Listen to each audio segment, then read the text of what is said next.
Monsieur le maire, chers collègues, mesdames et messieurs, à l'égard de ce rapport, il convient de faire preuve de pédagogie et rappeler le contexte. La Chambre régionale des comptes conduit depuis janvier dernier une analyse de l'organisation et des dépenses externes des services de communication d'une dizaine de collectivités de la région. Cette démarche n'est pas extraordinaire et au regard de la taille de notre collectivité, il n'était pas étonnant que notre ville soit auditée. Le rapport de la Chambre régionale des comptes porte sur la période 2018-2022 et pas uniquement sur le mandat actuel. Cela explique sans doute pourquoi certaines des 5 recommandations formulées dans le rapport sont en fait déjà entérinées dans la réalité. Précision dans les délibérations portant sur la création d'emplois de la possibilité de les pourvoir par des contractuels de droit public, je fais comme Madame Benaïm, je cite, réorganisation et renforcement du service achat-commande publique pour garantir les obligations de publicité et de mise en concurrence. Dans le même esprit, le rattachement hiérarchique de la direction de la communication à la direction générale des services doit être entériné lors du comité social territorial de mars. De la même manière, la recommandation d'intégrer les coûts de personnel au budget opérationnel de la communication devrait trouver, et ça répond à l'interrogation de Mme Benaïm, une concrétisation avec la mise en place d'une nouvelle approche comptable pour l'ensemble des services de la ville. Notons que dans les collectivités, les coûts de personnel sont rarement intégrés dans les budgets opérationnels. Dès le début, le maire a souhaité jouer la transparence et la stratégie de communication de la ville et son bilan ont été présentés lors du conseil municipal du 14 décembre dernier. Soulignons que cette présentation était une première et qu'elle anticipait également l'une des propositions de la Chambre régionale des comptes. Nous ne pouvons que nous féliciter que notre collectivité ait finalement anticipé les recommandations techniques de la Chambre régionale des comptes. Un rapport de la CRC, c'est toujours une opportunité pour améliorer la gestion et les pratiques. La Chambre souligne l'augmentation des dépenses tout en indiquant que cette évolution est conforme à celle du budget global de la collectivité et qu'au final, la part de la communication dans le budget de notre collectivité est restée stable, 1,9% des dépenses. Pour nous, l'augmentation des moyens dédiés à la communication est le reflet de l'ambition de notre plan de mandat. Elle ne peut s'apprécier que dans la dynamique de l'augmentation des projets associés à la volonté de rattrapage des moyens, notamment en matière de ressources humaines. Il faut également rappeler que la direction de la communication de la ville compte 17 emplois, ce qui pour une ville de 156 000 habitants est finalement modeste. À titre de comparaison, Dijon compte 22 agents pour 150 000 habitants et Brest 26 pour 130 000 habitants. Le budget de communication de notre collectivité, 5,20 € par habitant, 10 € si on prend la ville de Toulouse. Nos groupes l'assument pleinement. La communication publique est avant tout pour nous un service public qui permet aux Villeurbanais, Villeurbanaises d'accéder à l'information, à une orientation pour leurs droits, pour des aides. Rappelons que derrière les dépenses mentionnées par la Chambre régionale des comptes, ce sont Viva, première source d'information sur la ville pour plus de 70% des habitants. Villeurbanne.fr, les réseaux sociaux, les campagnes d'affichage. Ces dernières années, ce sont concrètement près de 200 campagnes portant autant sur Villeurbanne, capitale française de la culture, que sur les mesures prises pendant la période du Covid, sur le budget participatif ou sur les nouveaux rythmes scolaires. La communication, telle que nous la concevons, c'est un investissement social au service du plus grand nombre. C'est pourquoi nous ne pouvons partager l'analyse relative aux dépenses de communication liées à l'année capitale française de la culture. Le budget a en effet évolué par rapport à la version initiale. Cette augmentation ne s'est pas faite en secret, puisqu'elle a été validée à l'unanimité des groupes lors du conseil municipal du 4 juillet 2022. Nous retenons quant à nous les plus de 400 articles de presse, locales, régionales et nationales, qui ont permis une exposition de notre ville, les plus de 700 000 spectateurs des différentes manifestations, la mobilisation des Villeurbanais, Villeurbanaises. Pour les amoureux des statistiques, les coûts de cette communication aura été de 1,80 € par spectateur. Nous notons que la Chambre régionale des comptes, finalement, chacun pourra, dans ce rapport de 49 pages, sans compter les annexes, prendre ce qu'il arrange. Mais les conclusions finales sont sans doute les plus intéressantes à retenir. Et donc, nous notons que la Chambre régionale des comptes salue la mise en place par la ville depuis 2021 d'une stratégie de communication partagée ainsi que d'un dispositif de pilotage et de suivi de ces actions de communication. Nous retenons ce commentaire du rapport. Je cite, « La communication de la commune sur le plan de mandat semble claire et visible. » Et, je cite encore, « La qualité de la communication municipale semble reconnue par les Villeurbanais qui estiment que la commune explique clairement les orientations de son action. » Nos groupes tiennent également à saluer le travail accompli par les services et leur investissement au service de l'intérêt général qui est au cœur du mandat actuel et de ses orientations politiques. Je vous remercie. Merci, Monsieur Combray, pour cette intervention. Je mets comme une petite erreur, c'est l'ensemble des groupes, mais les écologistes ne sont pas dans cette intervention. Peut-être répondre d'abord à deux questions, parce qu'en fait, vous avez été assez précise dans votre intervention. Sur la question de la commande publique, oui, on confirme qu'on a observé un certain nombre de dysfonctionnements, et donc, avec la direction générale en place, on a mis au travail une réorganisation, et vous n'êtes pas sans savoir qu'une réorganisation d'un service de commande publique, ça prend un peu de temps.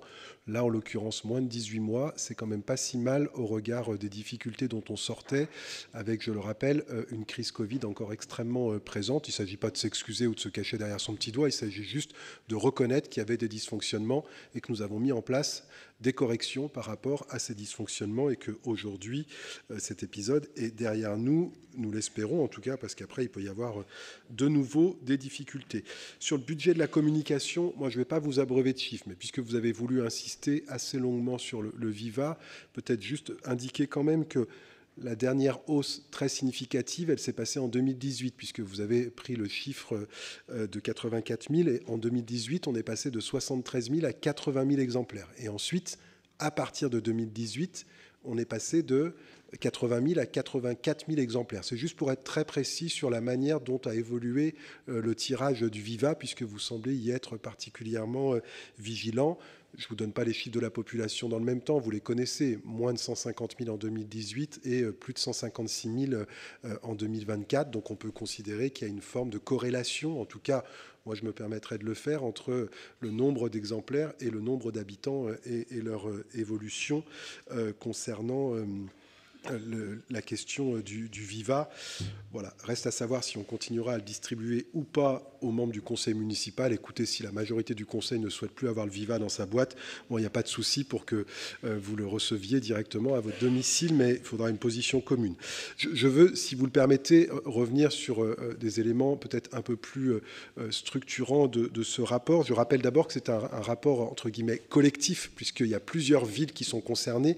Alors, Villeurbanne a la chance d'être la première ville qui fait l'objet de la publication du rapport, ce qui nous rend, entre guillemets, impatients de prendre connaissance des autres pour pouvoir aussi se comparer et puis voir comment on peut toujours s'améliorer, puisque c'est bien l'objectif des rapports de la Chambre régionale des comptes que de dire aux collectivités comment elles peuvent améliorer leur travail. Donc c'est un rapport collectif sur des collectivités de la région Auvergne-Rhône-Alpes et dont plusieurs rapports vont être présentés dans les semaines qui viennent. Et puis ensuite, il y aura un rapport global sur la question de la communication dans les collectivités. Je ne vais pas revenir en détail sur ce rapport. À la fois, vous l'avez fait dans votre intervention, Yann Crombec également.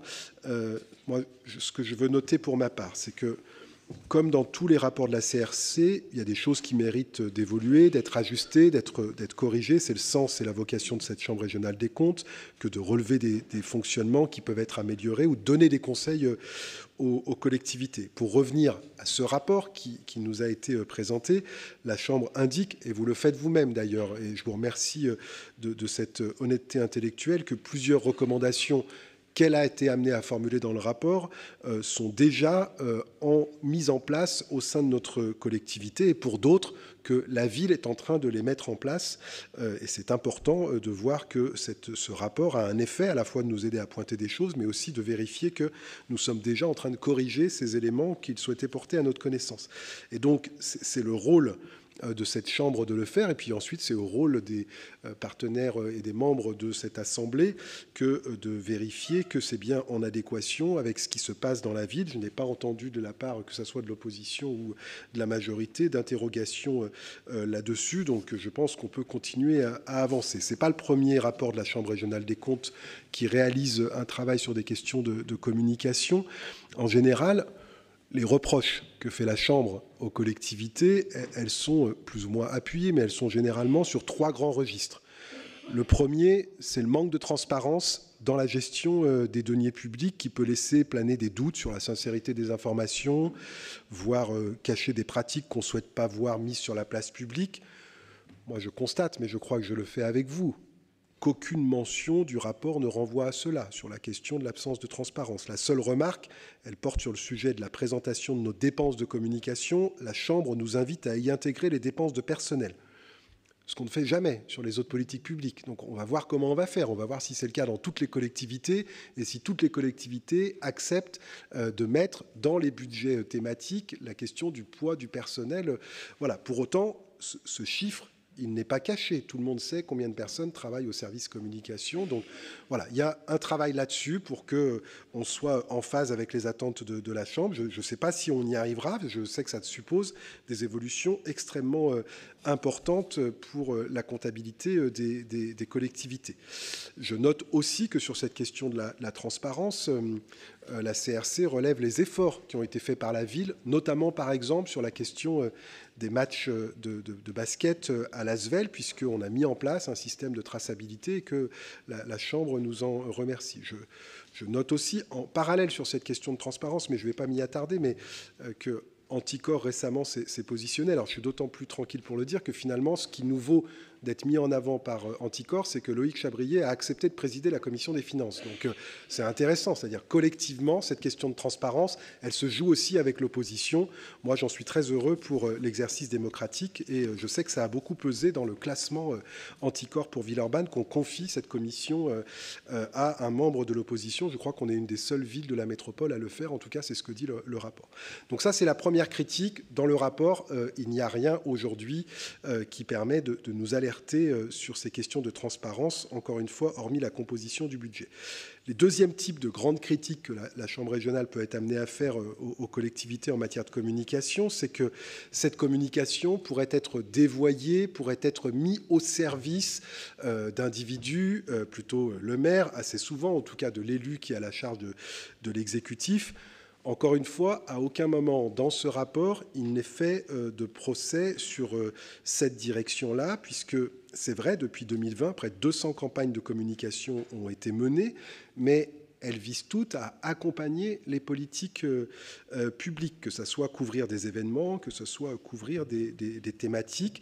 Et je crois que tout le monde, au moins pour revenir au Viva, pourra considérer qu'il ne s'agit nullement d'un book du maire avec des images de Martine à la plage, Martine à la campagne, Martine ceci, Martine cela. Je crois que tout le monde pourra reconnaître que je ne suis pas omniprésent dans ce document, donc ça fait aussi partie des choses qui sont pointées comme un non-dévoiement de la politique de communication. Et puis le dernier point, et c'est certainement le plus important, c'est que les rapports de la CRC, quand elles parlent de communication, finalement, elles interrogent la bonne utilisation de l'argent public. En essayant de regarder à quoi cet argent est utilisé. Et en matière de communication, c'est vrai que les interprétations sont souvent pas faciles. Dans ce rapport, de nouveau, aucune mention n'interroge la nécessité d'engager un certain nombre de financements sur des actions de communication. Bien sûr, il y a une présentation objective de l'évolution du budget en matière de communication, que ce soit, et là une fois de plus l'opposition a eu l'honnêteté de le dire, avec Capitale française de la culture ou sans Capitale française de la culture. Bon, pour Capitale française de la culture, j'aurais été un peu embêté que vous veniez nous demander des comptes sur cela, puisqu'à chaque fois, vous avez voté les évolutions budgétaires que nous vous avons présentées. Mais vous ne l'avez pas fait, donc ce n'est pas la peine de revenir là-dessus. Mais en tout état de cause, il y a eu une transparence sur l'évolution du budget Capitale française de la culture en matière de communication. Le deuxième point, c'est que oui, il y a une évolution en matière de budget de communication par rapport au mandat précédent. Simplement, et vous l'avez relevé aussi, cette évolution, elle est le résultat d'un diagnostic, et d'une stratégie qui a été élaborée par notre direction de la communication. Et j'en profite juste à ce moment-là, parce que ce n'est pas toujours des moments qui sont très agréables pour les services, pour remercier et la directrice générale et la directrice de la communication pour la qualité du travail réalisé sur la stratégie de communication. Et je la remercie, elle et ses équipes, parce qu'on a une stratégie, on est capable de la présenter et on déroule. Alors certes, il a fallu que le Conseil, que la Chambre régionale nous indique que c'était nécessaire, en tout cas très opportun de le présenter pour que nous le présentions en conseil municipal, mais dorénavant, ce sera le cas très régulièrement que de présenter ce rapport et nous nous y tiendrons. Mais je veux revenir sur cette question de l'évolution des budgets. Ces budgets, ce sont essentiellement des campagnes de communication. Et du coup, si on doit les supprimer, lesquelles on supprime ? L'incitation à l'inscription sur les listes électorales, c'est une campagne qui a été primée par l'ANASEJ. Le dispositif en forme sur ordonnance, c'est un projet de l'ancien mandat qui a été actualisé aujourd'hui, qui fonctionne et qui est extrêmement important. La promotion du Conseil Villeurbanais de la jeunesse, la journée de la mobilité, la piétonisation, il y en a plus de 100. Peut-être j'arrête là, parce qu'on voit bien la difficulté de l'exercice, et en tout cas, on voit bien à quels objets, et cette liste, elle est à votre disposition, ce n'est pas du tout une liste secrète, on peut vous présenter l'ensemble des campagnes de communication qui ont été menées par la ville. Elles visent toutes à mettre en place des politiques publiques et à valoriser les objectifs de ces politiques publiques. J'avais oublié la lutte contre les moustiques tigres. Ça, je pense que celle-ci, on ne va pas l'enlever, la campagne là-dessus, parce qu'il y a un peu de sensibilité.